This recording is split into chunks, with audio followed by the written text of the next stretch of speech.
Hello, ரவுத்ரம் பழகு ராணிங்கிற சேனலுக்கு உங்களை எல்லோரையும் வரவேற்கிறேன்.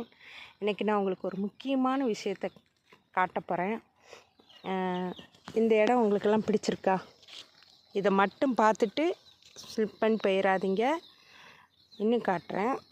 இந்த இடம் உங்களுக்கு பிடிச்சிருக்கா? எனக்கும் இந்த இடம் பிடிச்சிருக்கு. ஆனால் எனக்கு பிடிக்காத இடத்தையும் உங்களுக்கு காட்டுறேன். இங்கே பாருங்கள். இந்த ரோடு உங்களுக்கு பிடிச்சிருக்கா? ஒரு ரோடு போடுறதே கஷ்டம். ஆனால் இதில் வண்டியில் போகிறது, டூ வீலரில் போடுறது எவ்வளோ சிரமமாக இருக்குது. அது ஸ்கூட்டியில் போகிறது ரொம்ப சிரமமாக இருக்குது. இங்கே பாருங்க, இந்த ரோடு ஃபுல்லாகவே இப்படி தான் ஆக்கி வச்சுருக்காங்க. இந்த கடைசியிலேருந்து இங்கே பாருங்கள், ஒரு கிராமத்தில் எப்படி ஆக்கி வச்சுருக்காங்கன்னு பாருங்கள்.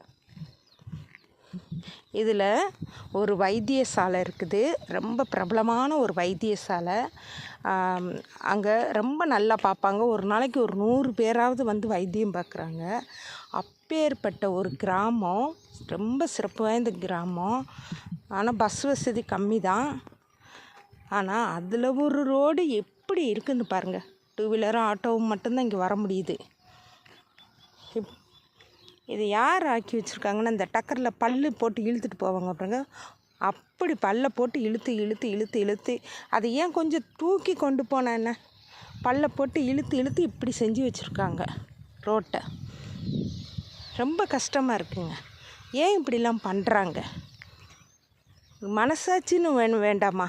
வண்டியில் போகிறவங்க எப்படி போவாங்கன்னு தெரிய வேண்டாமா?